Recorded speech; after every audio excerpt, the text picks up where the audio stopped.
done one of these in so long.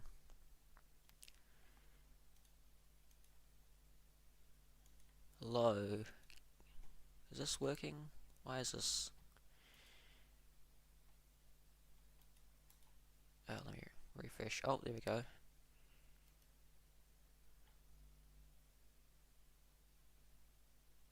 Are you guys able to hear me?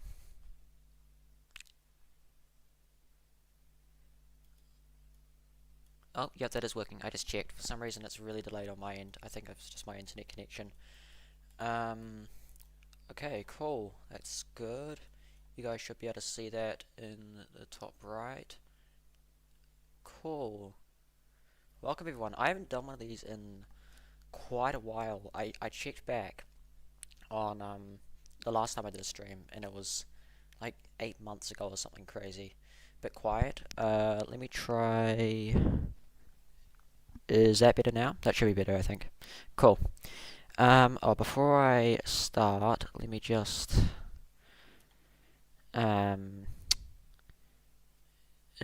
post the stream link in my Telegram. I just gotta do that real quick, and on my Twitter. Oh, I've already posted it there. I'll say it live now. Okay. And I'll post it on my Twitter. Cool. That's good. Perfect. Alright, cool. So basically what I wanted to do here was, last time I did one of these streams, it was kind of like a prediction stream where I basically went over what I thought what was going to be happening for like the next, I think it was 6 months or something. And that was, I think, back, would have been August maybe, earlier, of last year. Do you plan on enabling donations? I have not set that up. I don't know how to do that. I've never been very good with YouTube. So this stream's gonna be a bit different, and if it works well, I was thinking I could maybe make this like a weekly thing, possibly, depending on how it goes. And what I wanted to do is essentially just run through the front line from probably just north to south, just for convenience reasons, just to make it simple. Because I know there's a lot of people who prefer visual explanations and analysis over like just the walls of text that you get on my Telegram or my Twitter. Especially it's quite difficult to sift through all that. So I think a weekly sort of summary of all the stuff that's happened in the last week or 10 days or whatever, just kind of summed up in a visual format that you can watch. And I'll once the stream's over, I'll upload the stream VOD so you can watch it if you've missed it or want to rewatch anything. Is Willie OAM okay? Yeah, he's fine. He's just taking a break. I think he made some posts on his Telegram. So yeah, so I'll probably just go from north to south. So starting with like Huluhoof direction. Apologies if my pronunciations are terrible. I type a lot for the Ukraine war, but I don't speak a lot for the Ukraine war. So I'll start with Sumy, kind of go down through Kharkiv Oblast, go through Kupiansk, Luhansk, Liman, Kostiantynivka, Pokrovsk, Dobropilia, and then go through the area where Ukraine recently did their counteroffensive, discuss developments in Zaporizhia Oblast, Komishivarka, and any new stuff happening in Kherson. For the time being, I'll probably limit it just to like frontline stuff rather than going into like strike reports and any sort of political developments. Mainly because like just time constraints, but also I haven't really got any of that planned. I don't really lay all of that out. Whereas with like frontline changes, I've got an interactive map I constantly update, which I can use for I guess summary purposes. So yeah, without further ado, I see there's 75 people in here now, which is good. Without further ado, let's start off. I think I'll start off with Sumy, or Hluhuv to be specific. So recently, Russia has recently Russia has intensified their cross-border operations in Sumy Oblast and Kharkiv Oblast. Now, a lot of people, online quote-unquote experts, like to set goals for Russia. They like to say, oh, Russia's crossed over the border here, they want to capture this amount of territory in this amount of time. And that tactic's quite well known, it's well established, it's well documented. And the goal of that is essentially just to say, when Russia doesn't obviously capture what people are saying they're going to capture in a certain amount of time, it's like, oh, Russian offensive failed, it's a complete catastrophe, and it's painted as a win for Ukraine. So we've seen that before with Vovchansk, where Russia crossed into Vovchansk in May 2024, I think it was, and everyone was saying Russia's going to try and take Kharkiv city in X amount of time, and they obviously didn't, because that was never the goal. So the goal with this specifically is basically, because Ukraine has such severe manpower shortages across the whole front line due to Russian attrition, Russia opening up the front line in new areas like Sumy Oblast, for example, essentially forces Ukraine to plug gaps which they can't afford to plug, effectively drawing valuable manpower and resources away from more important parts of the front line like Donetsk Oblast, and pulling them to less important areas like Sumy Oblast, which is less fortified, less valuable targets there, and less important for Ukraine. So let me just, one sec, just got to close Telegram so I don't get spammed. And what was I saying? Kind of lost my train of thought. So Ukraine has a habit of kind of falling for these traps and pulling resources towards these areas, and Russia knows that, so that's why they keep doing this. But at the same time, if Russia is able to make significant progress in one of these areas, then it's a bad look for Ukraine media-wise. Let's say Ukraine chooses not to deploy forces from more important areas to Sumy Oblast and Russia advances 20 kilometers. That's not going to look good for Ukraine, and it could sprout into like an even worse situation for them in a new area, the front line. So what Ukraine tends to do is they redeploy what they view as a necessary amount of forces to plug the gap and prevent further Russian progress, and if they view it as necessary, they counterattack, like we've seen in the Yunikivka area in mid to late last year. So that's what we've seen with this area. So with Haluhev specifically, Russia crossed the border in the areas of the villages of Komarivka, Kharkivka, Sidorivka, Bobilivka, and Sopich. And the forces which crossed weren't actually that large. It was, I forgot the name of the unit. It was a motorized rifle regiment and a couple other smaller units crossing over in this area. This whole area here, from what I understand, from Sopich to Bobilivka, was crossed by is only one Russian regiment is responsible for this area. And this is because this area, the front line, first of all, is quite far-flung. There's one highway leading to it, and it's very far from nearby regional centres like Sumy, Konotop, and Chernihiv. So Ukrainian logistics are already stretched, and this area is mainly held by Ukrainian border guards who aren't tasked with counterattacking. They're tasked with delaying Russian advances and to buy time for actual assault groups and territorial defense units to arrive. So for what Ukraine did, they tried to hold this area as long as possible. They already had some drone units in this area, so they were able to kind of contain the Russian advances in Kharkivka and Komarivka to the forests.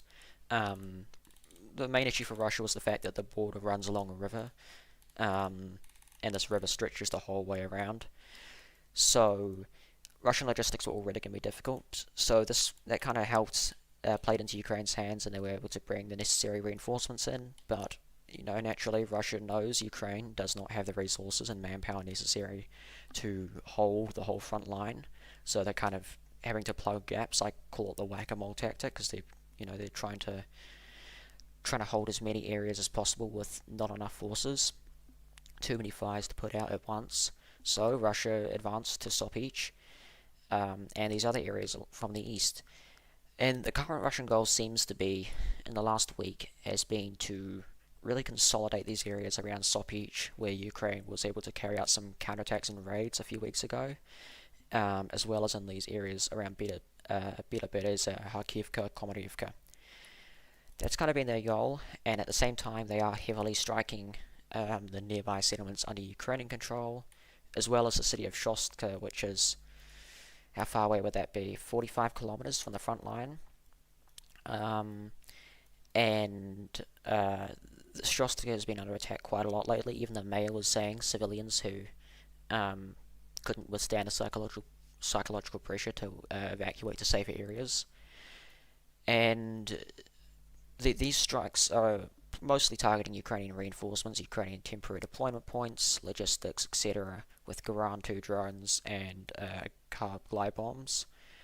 But overall, just in the last week, this sector's been relatively quiet, quieter than I would have expected, because I would have thought that as the mud season kind of comes to an end, Russia would bring in more reinforcements and further develop other sectors of the front line, but we could see additional cross-border incursions further north, possibly even a Chernihiv Oblast.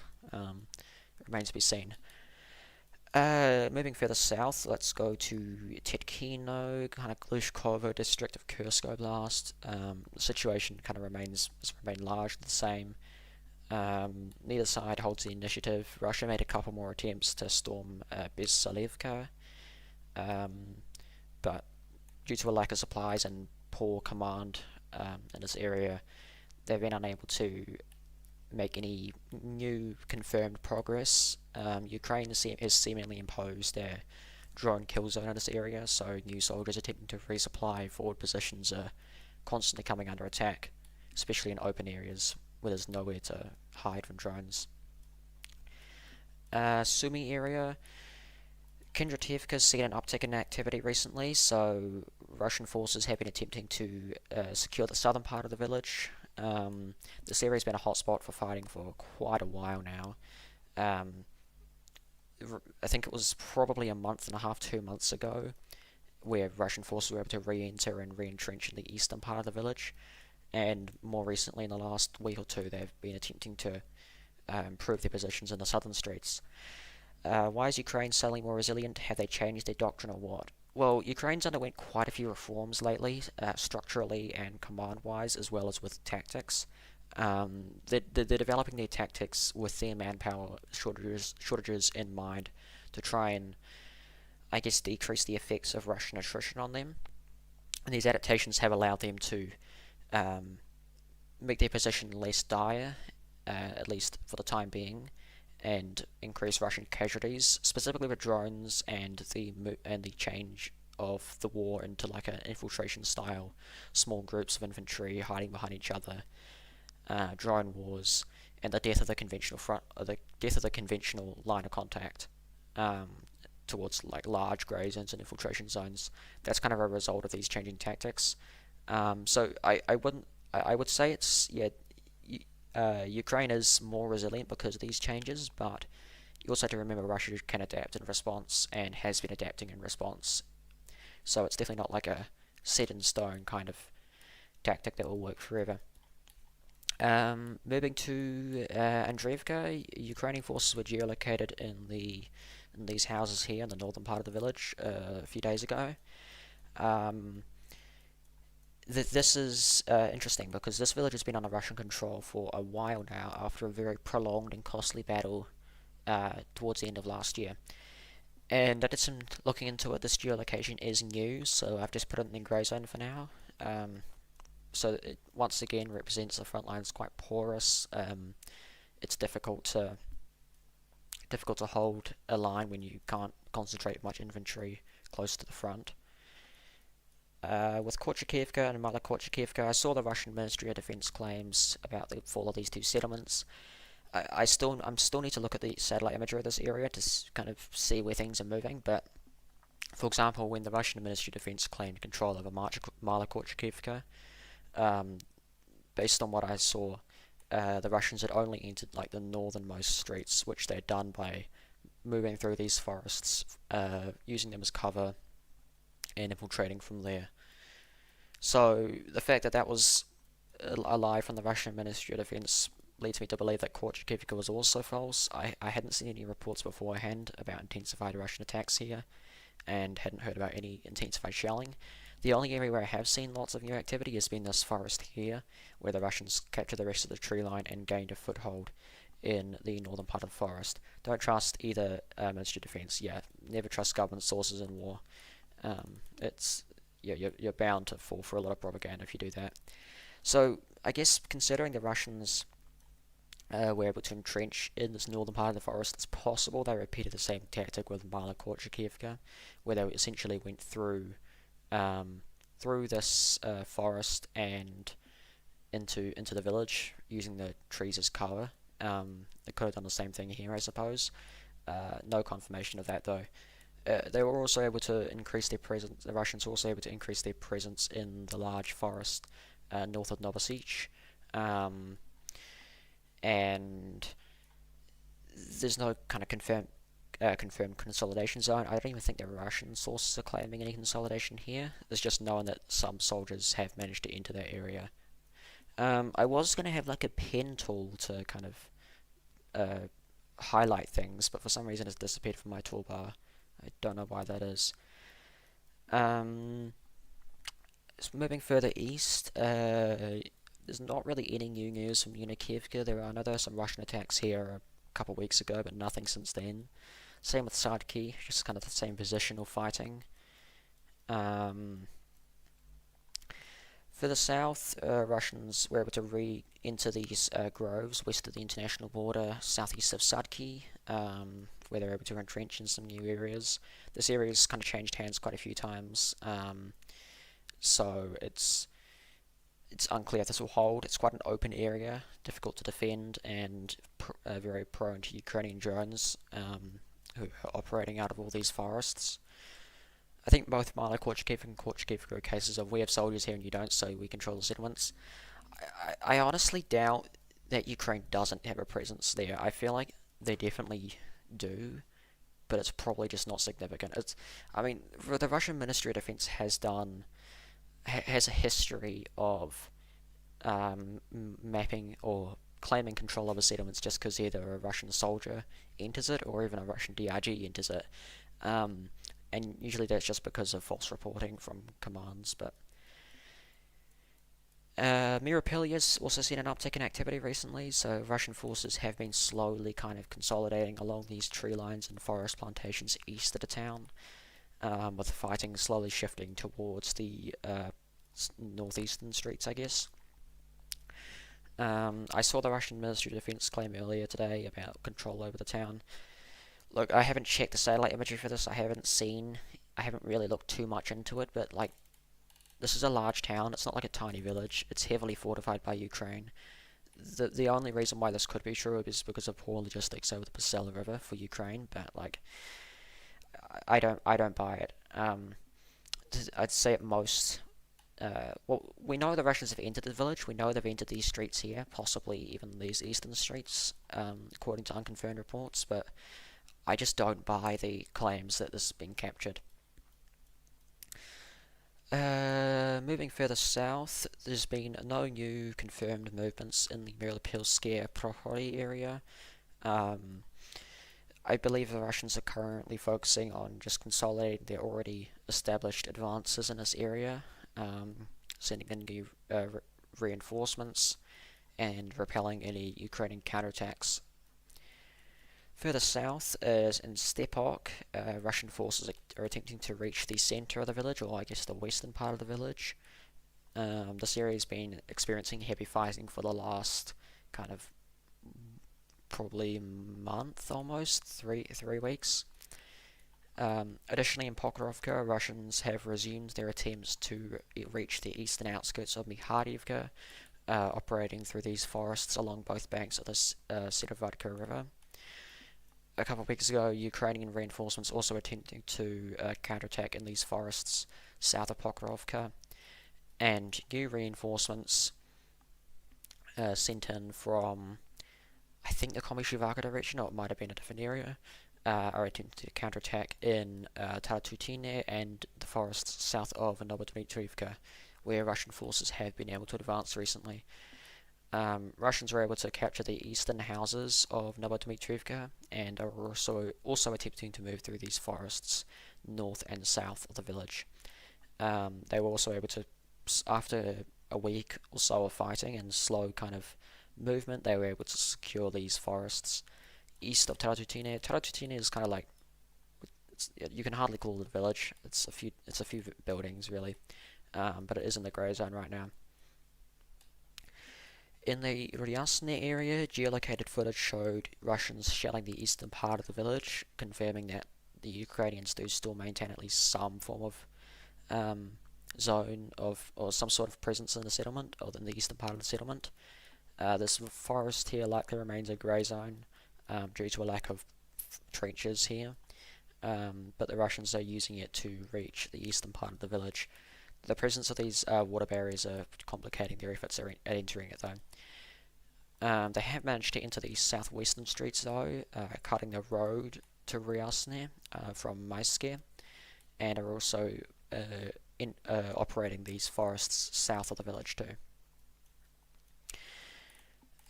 This whole area, the Sumy Oblast border, has been fairly quiet recently, as usual. However, I expect we will see Russian incursions in this area in the near future.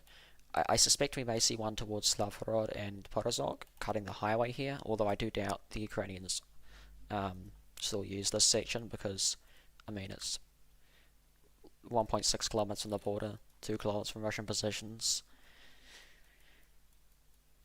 This area has also been very quiet recently. I'm surprised we haven't seen more incursions towards these areas. How do I pronounce this? Veterinane, I think. I don't know. Russians were able to establish control over this village recently. This one's quite important because it's got several high-rise apartment buildings, which are good for drone operators and strong points, infantry accumulation points, etc.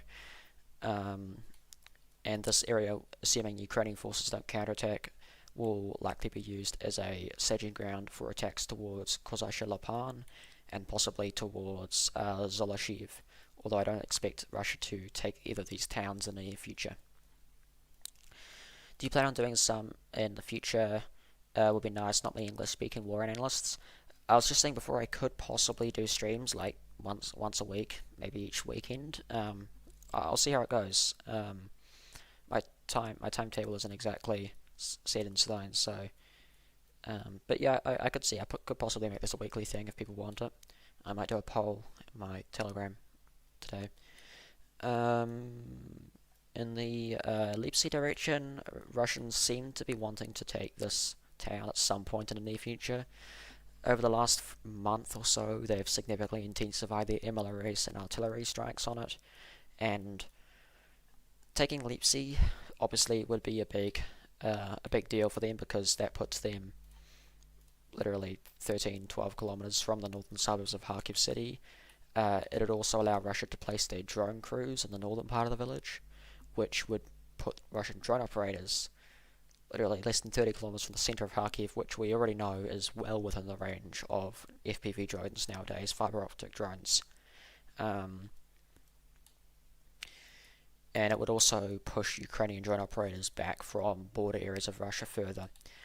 The first kind of signs for Russia wanting to take Leipzig emerged from their operations in Neskuchny and Zeleny, and advances towards Vesely. We haven't really seen much new progress here lately, likely due to a lack of supply from the Ukrainian kill zones, drone kill zones.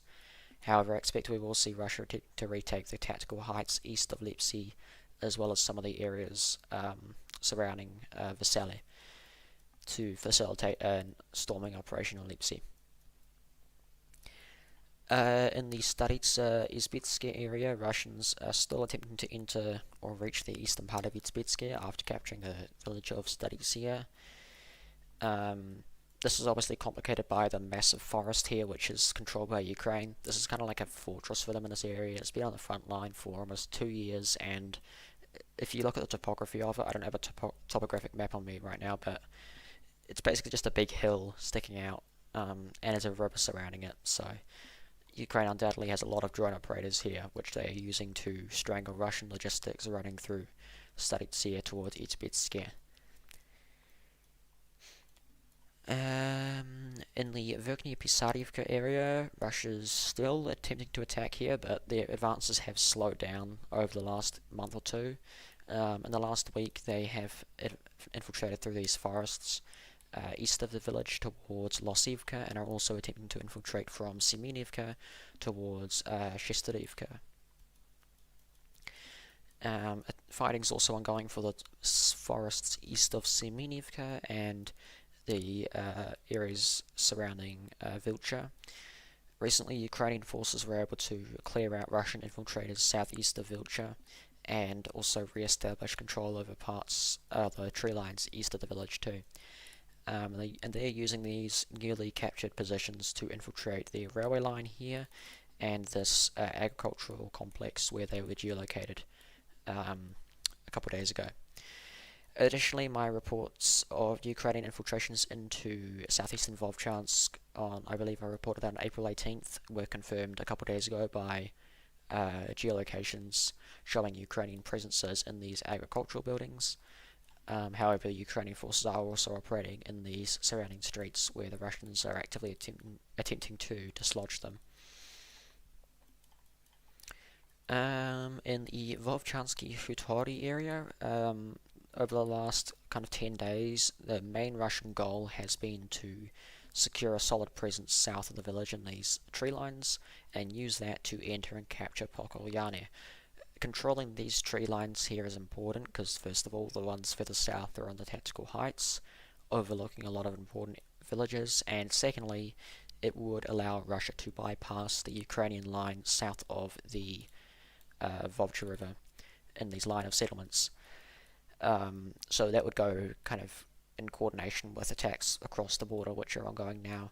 As a result, the Russian forces were able to capture the western part of Pokolyane, and there are unconfirmed reports about the full capture of the village. Fighting is still ongoing for the eastern part of Vovchansky Hutori and Zibner, as well as the forests to the north, where there's some Ukrainian soldiers holding out in some, if I had to guess, bunkers because they've been there for so long. Additionally, in the last few days, Russians were able to clear additional area of the tree lines and forests south of the international border and have entered the village of Boshkove, and are also attempting to develop an offensive towards Karashine and Chaikivka. And with Ohrimivka, I've seen all the claims of Russian control over the village following those like 2 or 3 geolocations. It remains unclear here. I haven't seen any evidence of it, so I'm leaving it as grey for now, but what we do know is Russia is slowly expanding and consolidating in the forests north of this area on the, I guess, southern slope of these hills, including in these areas further east towards Malavovcha, which they will likely attempt to reach in the coming weeks. In this area here, the Russians entered Zemilanki, where they were geolocated, and according to unconfirmed reports, they were able to clear the village. That's plausible because it's north of the Volcha River, and I just realised I've got the Russian name Volcha on the Ukrainian side of the border. That's funny.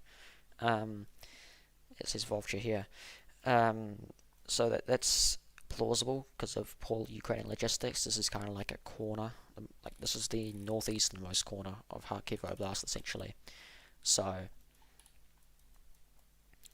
that it is definitely plausible, but no confirmation of that yet.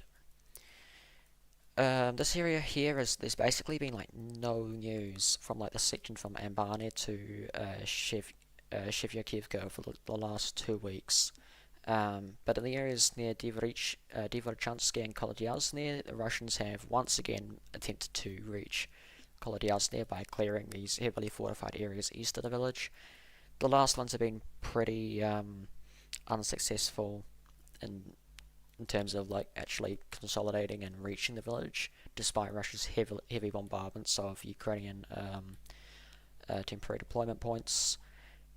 But recently they have managed to clear some additional tree lines northeast and north of the village near Odradny and Divodachansky. Kupiansk. Let's talk about Kupiansk because this area has been pretty confusing over the last 6 months, to put it lightly. Um, so starting with the city itself, following like the Ukraine's assault operations, I guess up until January, February, where Ukraine was able to clear almost the entirety of the city, including the city centre, or I should say western part of the city. The Russians were able to maintain a small presence in some of these high-rise buildings, both near the where's the administrative building? The administrative building, and near the school and hospital, and also some positions near the central market. So they were able to control these areas to some extent, and Ukrainian soldiers, after redeployments away from Kupiansk to areas like Vovchansk and Hulyai-Polopokrovsky for other counterattacks, they were left with not that many soldiers in the city itself, and increased Russian drone strikes and glide bomb strikes made logistics pretty difficult for them.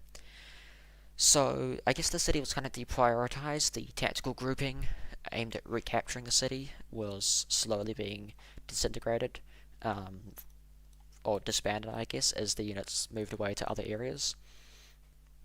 And teenagers should be banned from this conversation. I guess I'm banned from this conversation. What was I saying? And following that, Russia's kind of gained the ability to re-establish contact with their groupings, the remaining groupings in the western part of the city, moving troops both over the river, the Oskil River here, as well as from Holybivka after they expelled the Ukrainians from that village, from parts of that village.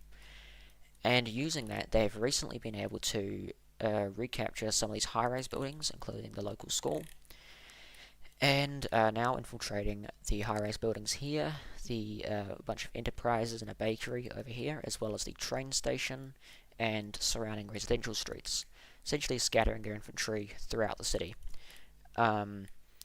So this will be difficult for Ukraine. It's a big setback. I think they kind of already accepted that they aren't going to clear the rest of the western part of the city, let alone the eastern part. So for now, they'll probably work on containment and heavy strikes on Russian infiltrators. Further east, I'm sure you've all heard about the malnutrition, Ukrainian soldier malnutrition controversy in Podoli. That was due to Russian infiltrations effectively cutting off supply from the Russians infiltrating through Kurylivka to Kupiansk-Vuzlovy, and from Petropavlovka towards the southeastern outskirts of Kupiansk. And these movements are still ongoing. They are still entering the outermost streets of these areas, and are still entering the northeastern streets of Kivsharivka. Any comments on the geolocation of southwestern edge of Kupiansk? No Russians actually shown in the video, but Ukrainians released the footage of adjoining buildings. There were some geolocations in this area, I think about 3 or 4 weeks ago before that. My guess is it's DRGs. This area has had Russian DRGs operating in it before, and Russian DRGs are known to operate in Ukrainian-controlled territory. Kurylivka, Russians were able to expand their zone of control, capturing these agricultural kind of buildings and parts of the central part of the village, and are using these new positions to enter Kupiansk-Vuzlovy, as I said before. Additionally, the salient here was cleared, and Russians are now entering the outskirts of Novosinovia. In the, Borova direction, Ukrainian forces over the last couple months have managed to clear out Russian infiltrators from Novokryakivka, as well as some of these tree lines nearby, re-establishing contact with soldiers holding out in this defensive fortification, and have now propelled forward into these nearby trench fortifications, which are actually visible on Google Maps if you see, and now hold kind of a wedge between Russian lines towards Lozova. but the Russians are still operating in this area. They still control these fields around Boryivka and Drivka, and however, I guess we could see a deterioration of Russian logistics due to that. How many people do you think are trapped in the grey zone pocket? You mean the one in Kupiansk? They're not really trapped anymore. They have supplies now, to some extent. So Liman direction. This has been another one with... oh, actually, before I go to Liman, let's briefly talk about Kupiansk, because Russians have entered Nadia recently and are carrying out motorcycle attacks here and in the area of Novoyahorivka and near Hrikivka due to the end of the mud season and improved weather conditions. So Liman, Svyatohirsk area, Ukrainian forces over the last, I guess, 2 months, but more intensively in the last month, have carried out a coordinated series of counterattacks and clearing operations aimed at alleviating pressure northwest of Liman. So these fields, I guess, northwest of Shandri-Horovia, southeast of Lozovia, were infiltrated by Russian forces towards the end of last year, or maybe it was early this year, I can't quite remember. And these areas were cleared by Ukrainian forces. They recaptured some important strong points. And additionally, Russian forces who had infiltrated and controlled part of Alexandrivka and infiltrated areas west and in the northern part of the village were cleared out. Ukrainians now pushing through these forests. They cleared out additional Russian infiltration zones north of Sosnovia, north of Svyatohirsk, in the northern outskirts of Svyatohirsk, where Russians were holding some positions, and along the railway line.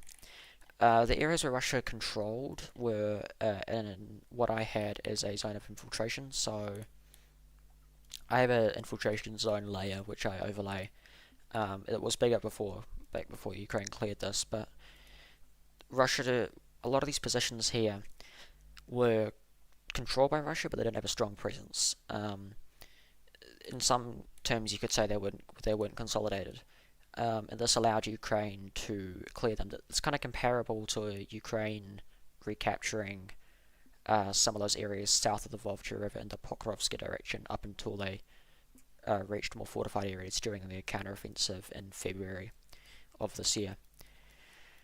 Additionally, in the Yarova area, Ukrainian forces redeployed some reinforcements and were able to clear parts of Svyatohirsk and these forests south of Yarova. This was facilitated by very strong Ukrainian positions in the hills along the southern bank of the Siversky Donets River, which Ukrainian drone operators operate from and constantly strike Russian reinforcements.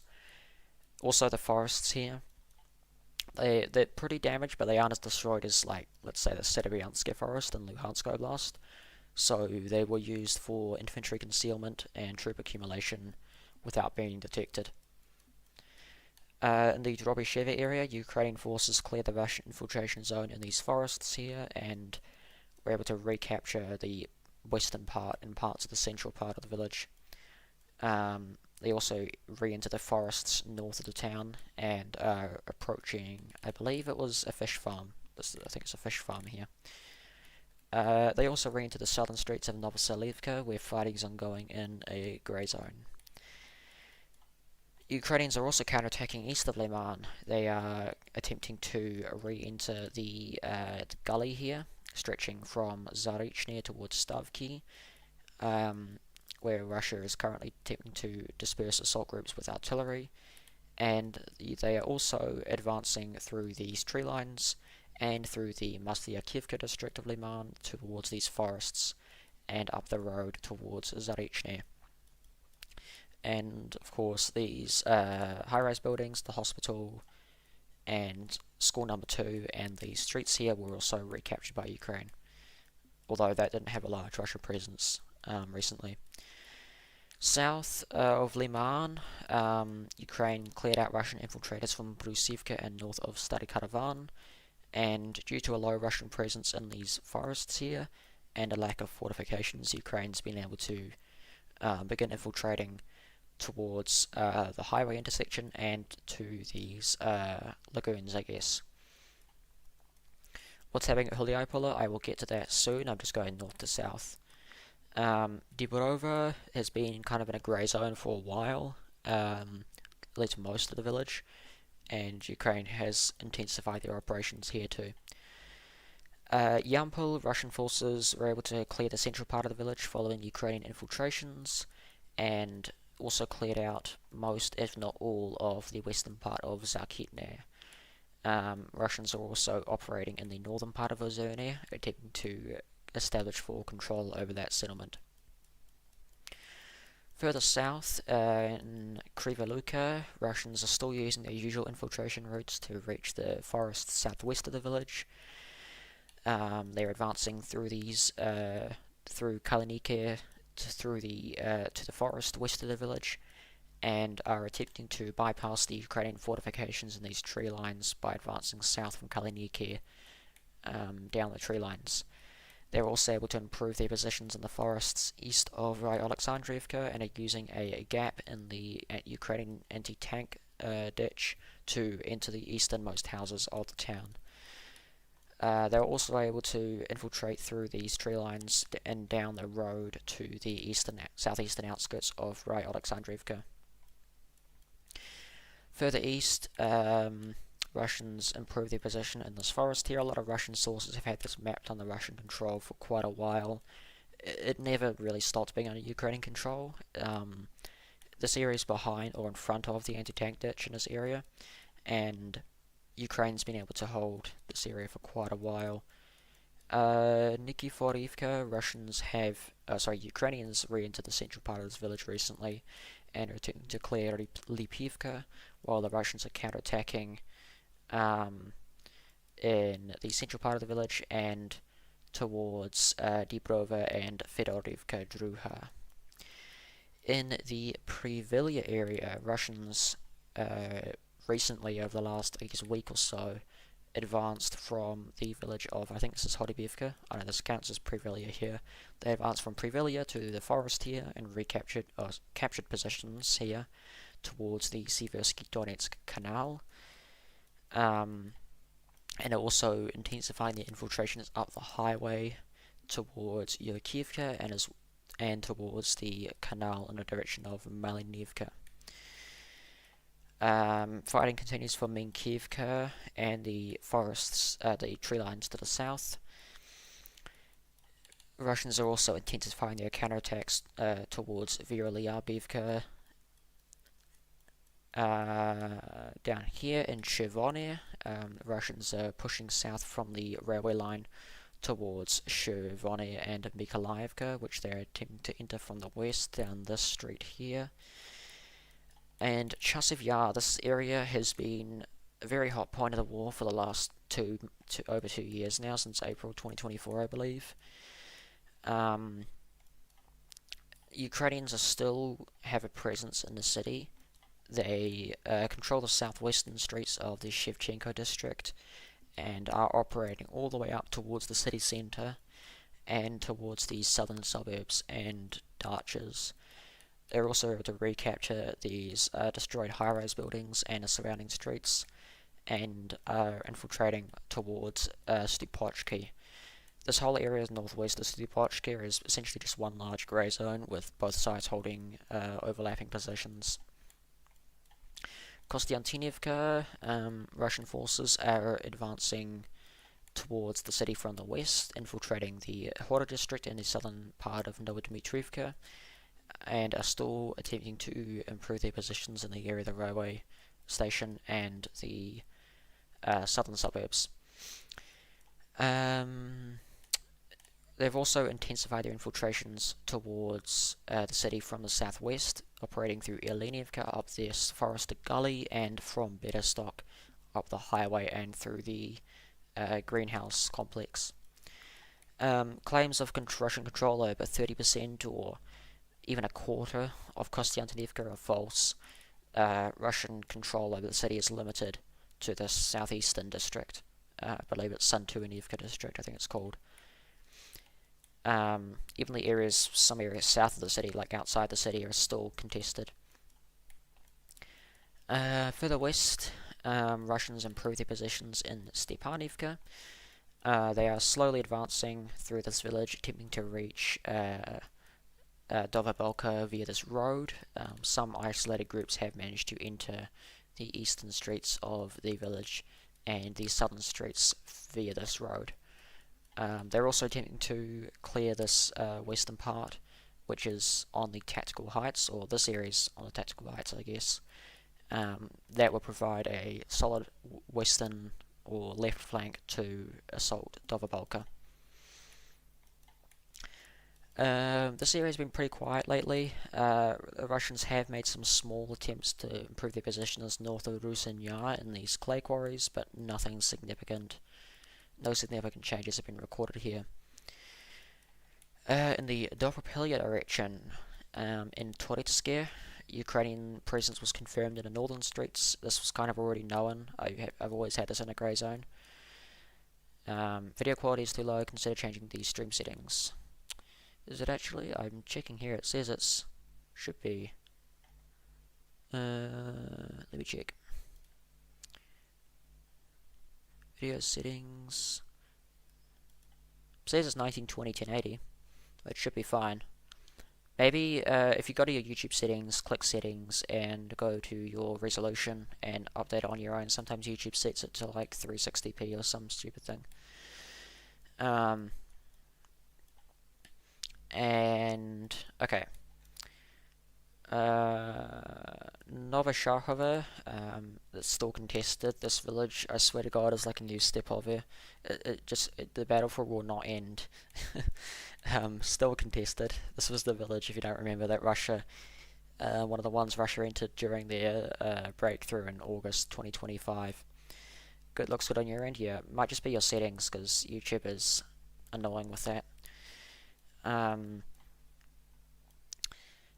Let's see, Belitskaya, Russian forces were able to capture some positions in the southern part of the city, including a couple of these high-rise buildings, and are using these positions to infiltrate through the towards the city centre.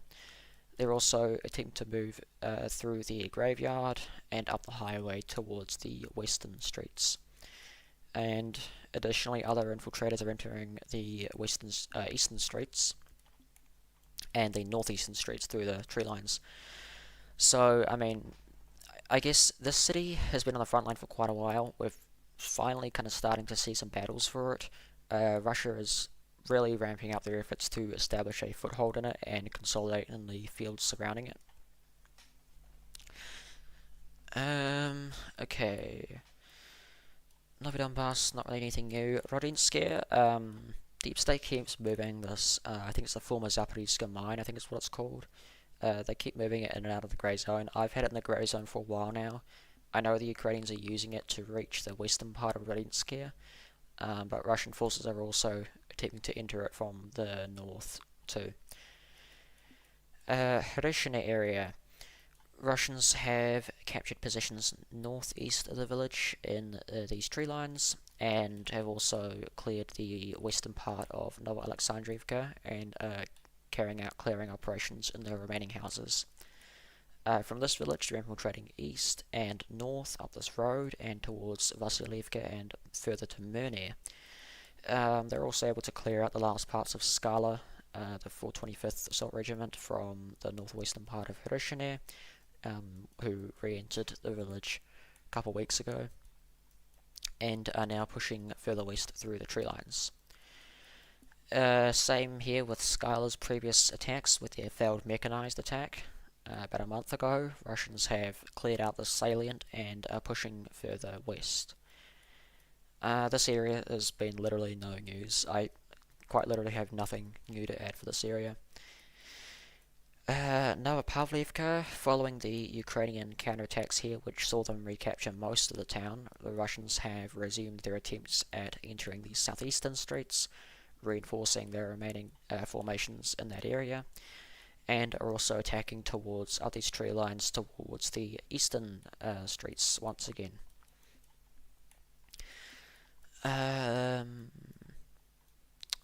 Ivanivka, same situation it's been for like the last 2 months, no new changes.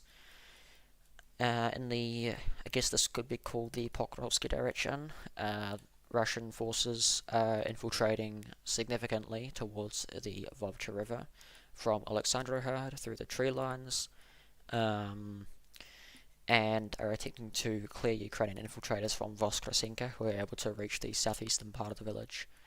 Ukrainians have entrenched in these tree lines northwest of the village and are using it to enter the village.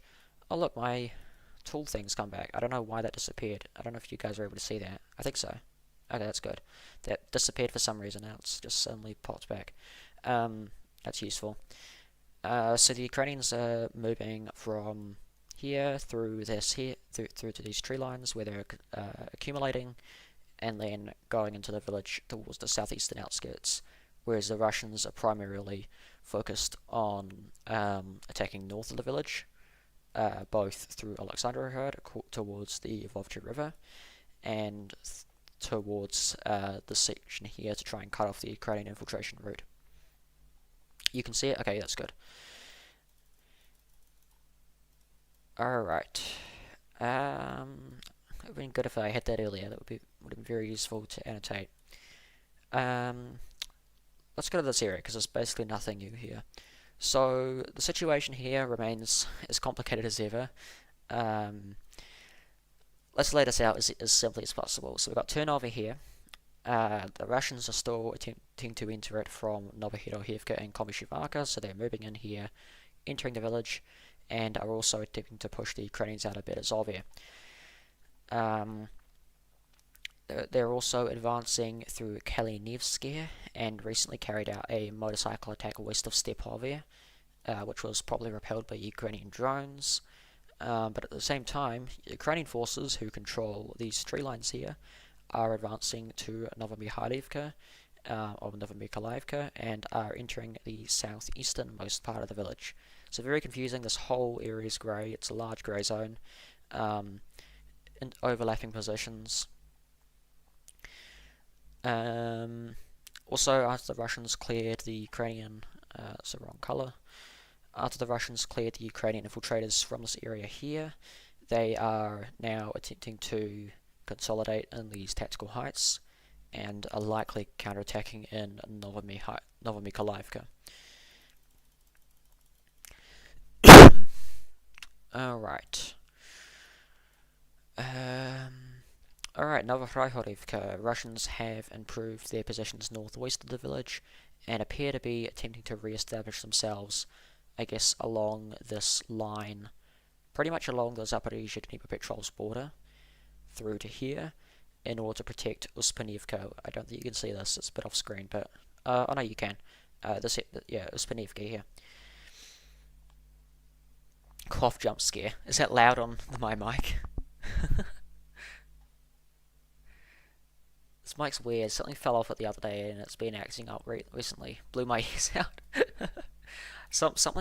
A piece fell off it the other day and I've been trying to fix it. It's weird. I think the audio settings are all the audio levels are messed up. I'll try not to cough again. Was it really that loud? Oh my god. Okay. The Russians, I don't know if you remember, probably about a month ago carried out some mechanized assaults towards it was Vishnevye, Verbovye, and Danilivka. These were eventually repelled, to my knowledge, and the Ukrainians have since re-established control over Danilivka, Yehodivka, Privilya, and Sahelnir. And following this, what they've been trying to do is essentially advance south from over this gully and recapture some trench fortifications overlooking Krasnohursky. Now, according to unconfirmed reports, they were able to do this. Not confirmed, but if that is true, then it would be very difficult for the Russians in Krasnohursky. So, in response to these counterattacks, once again, the Russians have been advancing from Uspanivka to Rybny. They were able to capture the southern part of this village, and through these tree lines north of Solodkia.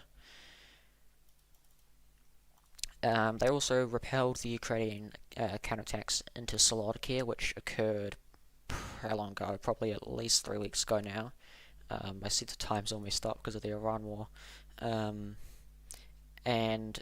so the Ukrainians who attempted to enter the northwestern part of Slovakia were repelled, and Russians have pushed northwest out of it again and are attempting to consolidate on these tactical heights. So the Russian goal here, in my opinion, seems to be essentially clear out these infiltration zones, probably this area too, and re-establish the line of control at least to this area, and then focus on pushing west, bypassing this area. While also this would essentially allow them to actually begin making progress towards Ternavati and not do a bunch of flagging operations like they did earlier this year. Okay, so yeah, that securing of these flanks would be very useful for them. Speaking of flagging operations, you may remember the Boykovia flagging operation, which everyone was claiming Russia controlled the village. Obviously that wasn't the case, but the Russians have been continuing their infiltrations to Kosovtseve and Pridorozhne. The Ukrainian counterattacks here were repelled eventually. They were unable to consolidate in these positions here, and the Russians have now opened up a new infiltration route through these fields up towards the areas west of Radisne. In the Dobropilya area, Ukrainians were geolocated in this northern part of Varvarivka. So a lot of Russian sources drawing like these insane infiltration zones from Vozdevivka. I'm not going to try and pronounce that. From here and moving through here. I highly doubt that that's the case because, I mean, everyone's been mapping over all of these areas I guess kind of like a video game in a way, like big chunks of fields at a time, and that's not really how war works. The Ukrainians have still held a lot of positions in these fields east of the Haicha River, and in my opinion they probably just used them to enter the northern part of the village, as simple as that. I don't think Russia's lost control over Priluki or Olena Kostiantynivka or anything. Okay, what's next? Let's go down here, because this area's got a decent amount of activity too. I'll zoom out a bit so you can see it. So, another thing which Russian mappers have been doing lately, similar to what Ukrainian mappers did a while ago with Kupiansk and some other areas, and Dobropilya, Russian sources have mapped the front line like this. Sort of like this, and that's not what the front line looks like. I mean, there's not really a conventional front line anymore. The Ukrainians still hold positions here and have even managed to re-enter northwestern part of Heliopole recently, whereas the Russians hold temporary positions here and here and here. It's all very overlapped. It's not like a simple line of contact like a World War I style trenches. It's nowhere near that anymore. What was I saying? So the Ukrainians, what they've been doing is they've been using these tree lines west of Heliopole to enter the northwestern streets of the city, while the Russians have been attempting to clear these tree lines, which they're using as a staging ground, as well as advance in Zeleznichne, which is not under Russian control, despite what a lot of people are saying. They're also intensifying their attacks in Verkhnya Tursa, reaching the centre of the village, and have been attacking from Herkia through these tree lines towards Heliopilsky. Now I'll zoom in a bit towards this area, because this area has been moving quite a bit lately. So my latest map update showed a large salient here come under Russian control. It looks something like this. So the Ukrainians, because of the Russian advances through Myrnia towards here and down the highway towards Heliopilsky, were a threat of being encircled. They were already progressively withdrawing from this area, and the Russians have been advancing parallel with their two main defensive lines, which were built kind of north to south. So the Ukrainians withdrew from this area, or most of it. This area is probably still grey, but for some reason my brush is getting smaller and smaller. But the Russians, following this withdrawal and following the Russian occupation of these positions, are still slowly advancing. They're pushing along this ridgeline north of Myrny, with some DRGs even being spotted in the southeastern houses of Novoselivka. Will anything come of Hylyapila for Ukraine in your opinion? If you mean the entry into the northwestern outskirts, no. It's just an infiltration to disrupt Russian progress. It won't be anything significant. Same with Vovchansk. Okay, and Hylyapilsky appears to be the main Russian goal of these attacks right now. They've been bombing it very heavily, and the fall of Hylyapilsky would essentially, it would basically, I mean, how would I put this? This area would be under Russian control mostly, and all these fortifications northeast of Malotokmachka would be at significant threat of being encircled. This area has been on the front line since March or April 2022, which is kind of crazy to think about. Almost literally 4 years of being on the front line.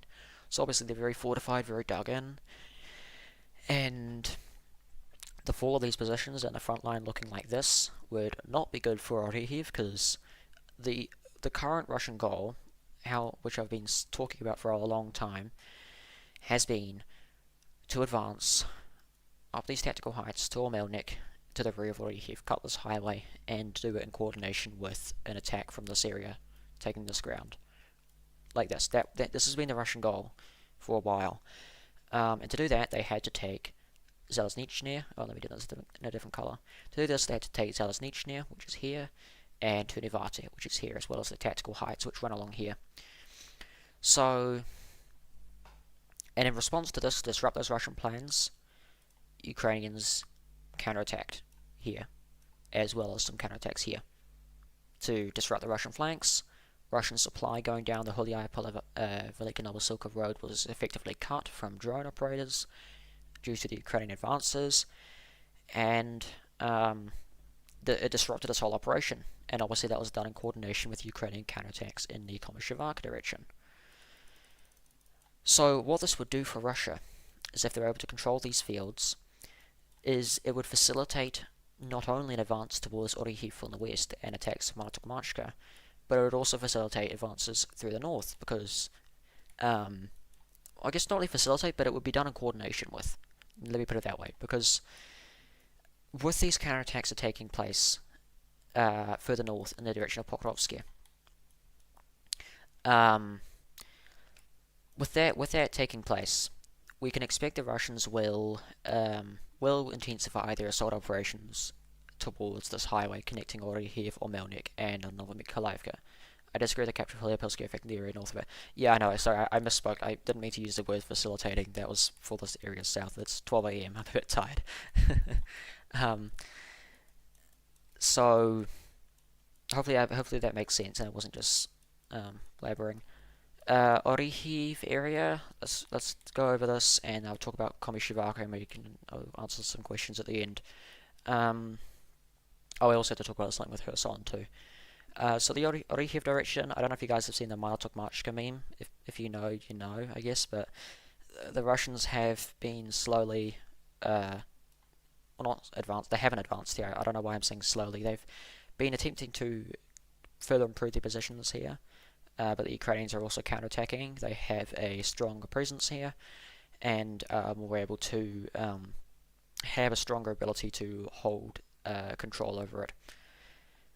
Obviously, the fall of Malotokmachka would put these fields south of the village at threat of encirclement, and these fields are very heavily fortified. They have also been on the front line since for pretty much 4 years, I guess. Also, the Russians were able to advance in this area here, operating along this highway, and in the southern outskirts of Novodanilivka. Let's go further west. So, Komishivaka direction. I made an analysis post on this recently, so I won't go in depth too much about it. But in short, the Ukrainians have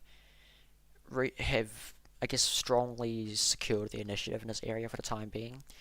They've advanced through Primorskaya, reaching the southern part of the village, and also recaptured a lot of this area of the highway and entered the Darches.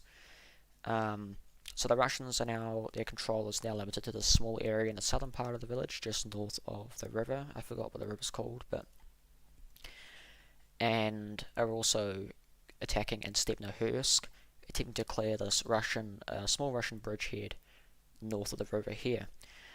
At the same time, Ukrainian counterattacks are ongoing towards the solar farm, and also southwest of Novoyakovlivka, south of Lukyanevsky, west of Pavlivka, in an attempt to clear out this Russian salient north of the river as well. So right now the Ukrainian goal, if I remove all this, is essentially to establish a line going along here, going along the river. But obviously Ukraine also controls these positions south, so I personally think they'll try to make, at least stabilize the front line to look something like this at the bare minimum. But these positions could be used to infiltrate towards Kamyansk, for example, and compromise that line for Russia. And the salient here is very vulnerable right now. Supply is very difficult. It's basically like 2.3 kilometers. It's very open area, as you can see. This whole area is open. There's no tree lines going through it. You could almost put this in a gray zone at this point. So Russian soldiers carrying out resupply operations are very vulnerable to Ukrainian drones. Alright, Kherson. A couple of developments lately. Ukrainians were confirmed to be in control of this small island south of Dniprovskaya towards Holopristan. Currently, Ukrainian forces are carrying out a series of counterattacks aimed at establishing control over parts of the island and air superiority with drones, so drone superiority over Holopristan and Oleshki to push Russian drone operators back from the east bank of the Dnieper River and alleviate aerial pressure from Kherson city and nearby settlements. So that's pretty much the whole front line gone over in about an hour, just over an hour. If you guys have any questions, I can answer them for a bit. It's just 9 past 12 a.m. for me, so I probably won't do it for too long, but yeah, let me know if you guys have any questions, and I'll do my best to answer them.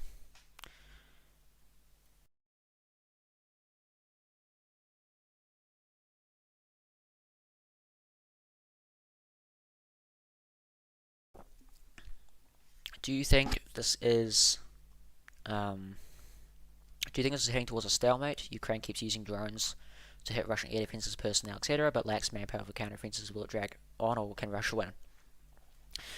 I see that idea being kind of thrown around quite a lot lately.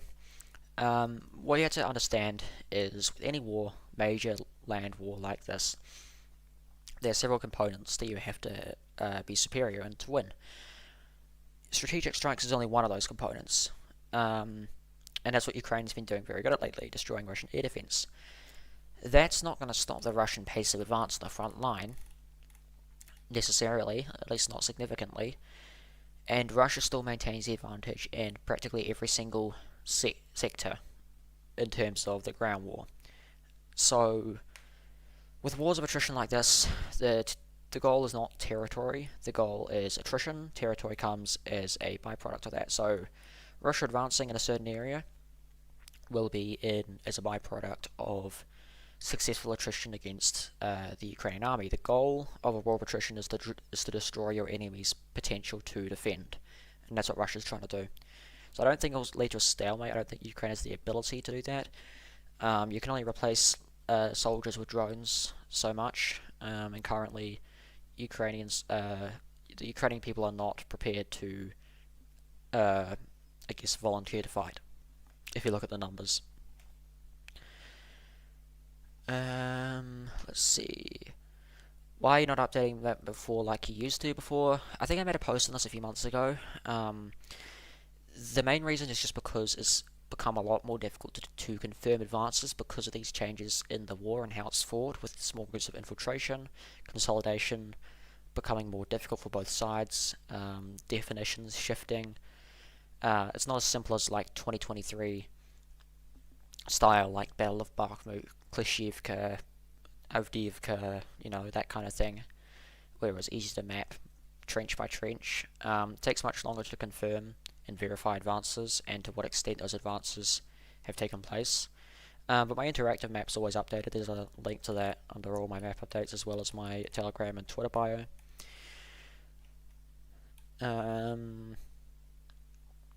Let's see, what else is there? Where was I before?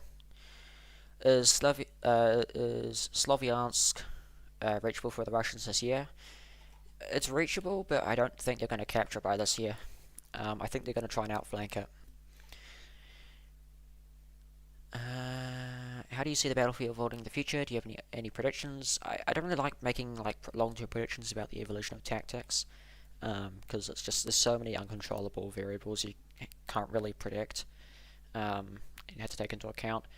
But I think we'll see Russian adaptations in response to Ukrainian adaptations, and the Ukrainian adaptations in response to those Russian adaptations. The same thing we see with any type of military evolution, whether that be machine guns, drones, aircraft, tanks, all throughout history. Let's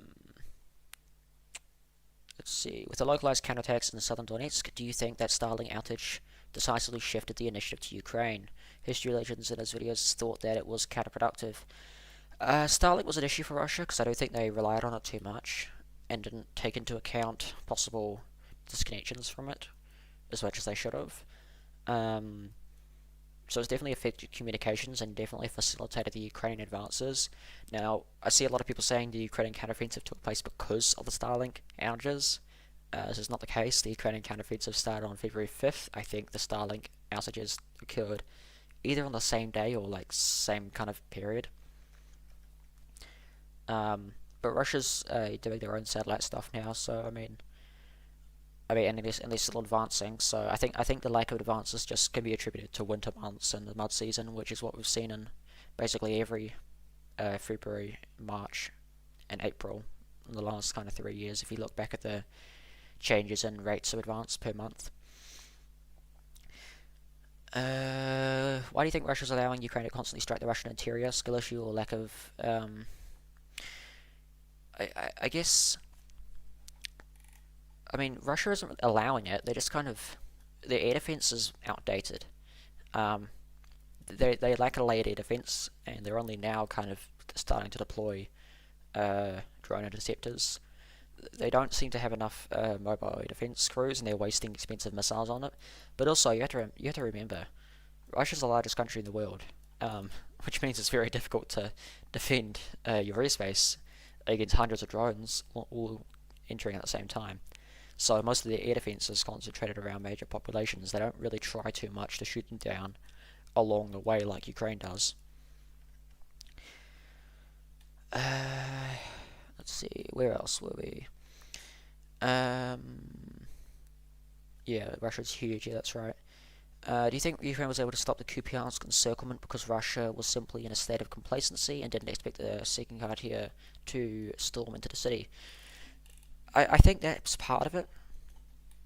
But the main Russian issue was a lack of consolidation in the areas north of the city, which resulted in their supply being cut. That was the main thing, I guess.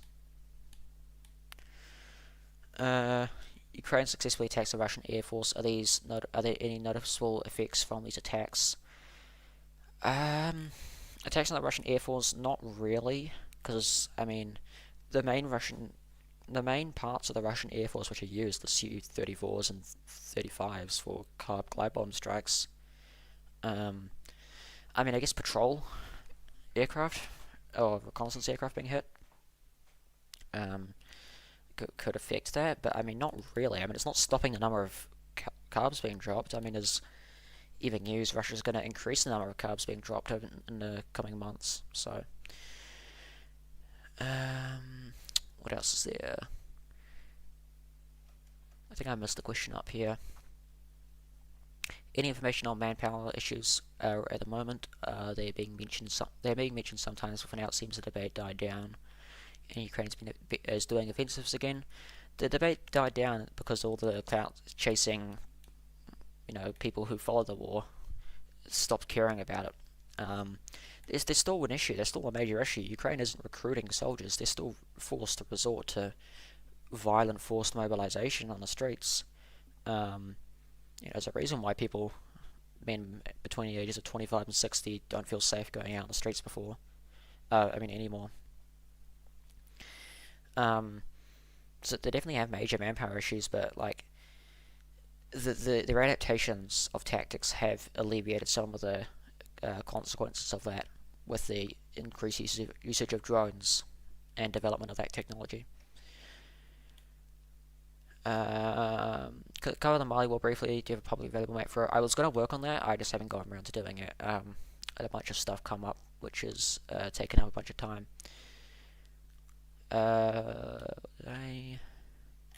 Any new questions?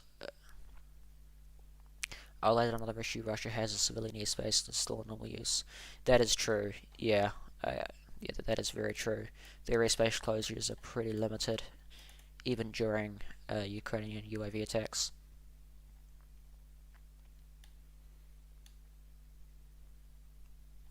Is that 720p stream in 2026 is crazy?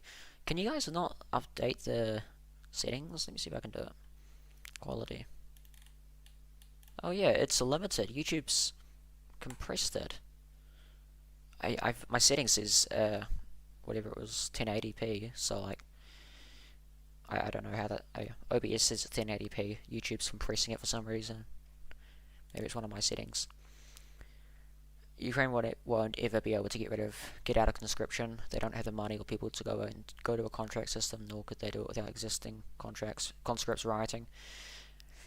Yeah, and it's just no morale to do it, really. I mean, like, Ukraine literally turned down people requesting to volunteer to fight in 2022 because they're like, no, everything's under control. We don't need any new ones, and also probably because they don't have the resources to accept that influx. And then when 2023 happened, the counteroffensive, everyone was like, oh wait, yeah, let's not volunteer because that failed and we lost a lot of soldiers and a lot of lives in suicidal attacks. So that definitely didn't help. Oh my god, I'm not reading that. What are the most crucial lines of fortifications endpoints? A new Donbass line, I'd say it's built for basically just one giant kill zone, going behind Sloviansk, Kramatorsk, and behind Dobropilia. This is literally designed for a country with manpower problems because you don't need soldiers to hold it, really.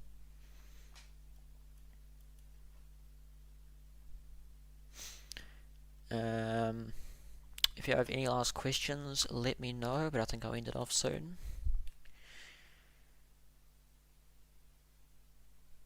Will this $90 billion aid help Ukraine weaken Russia this time? I mean, it will, but like not as much as people are hoping, because I mean, aid's great and all, but you need soldiers to use it, and that's the main thing Ukraine lacks right now. The main thing that will be helping Ukraine, in my opinion, is the air defense, because their air defense has been doing a lot better lately. Germany's sending more Iris-T and Patriot launchers and interceptors to Ukraine. Sweden, I think it was Sweden, sending F-16s. I think France might be planning to send more Mirage 2000s soon. So they'll have a much better coordinated air defense network against cruise and ballistic missiles, and obviously they're increasing the supply of drone interceptors, or production of drone interceptors too, which works well. As you've seen with the latest missile attacks, where Russia kind of uses the same routes every time, and then Ukrainian aircraft are already waiting for them to shoot them down. So, address this guy that thinks Ukraine's winning, who? What are your predictions for this year? I don't have any long-term predictions, really. It's just kind of the same trend of attritional warfare, with each side attempting to adapt in response to each other's adaptations. So yeah, $90 billion of aid. It'll be good for Ukraine to strategically speaking, but like it's not gonna stop the trend of the war, you know. That's due to drone warfare changing the battlefield. Yeah, yeah, drone warfare changing is definitely alleviated a lot of their manpower problems. Anyway, I think I'll end it off here, guys. It's been an hour and 20 minutes. Do you think Ukraine has a chance of getting Crimea back? No. Not unless Russia collapses internally and suffers a military coup. Something like that. How about an Age Light Milk Live video to discuss the best and newest ones? You mean like on the Telegram, the Age Light Milk Telegram channel? That's kind of dead right now. I need to revive that. It's not purely 90 billion, no caveats. Yeah, that is true. And it's over 2 years too, until end of 2027. And I personally doubt Ukraine's still going to be fighting by the end of 2027. So, anyway, I think I'll end it off here. Yeah, make sure to subscribe if you haven't already, because I plan on doing another one of these probably next weekend.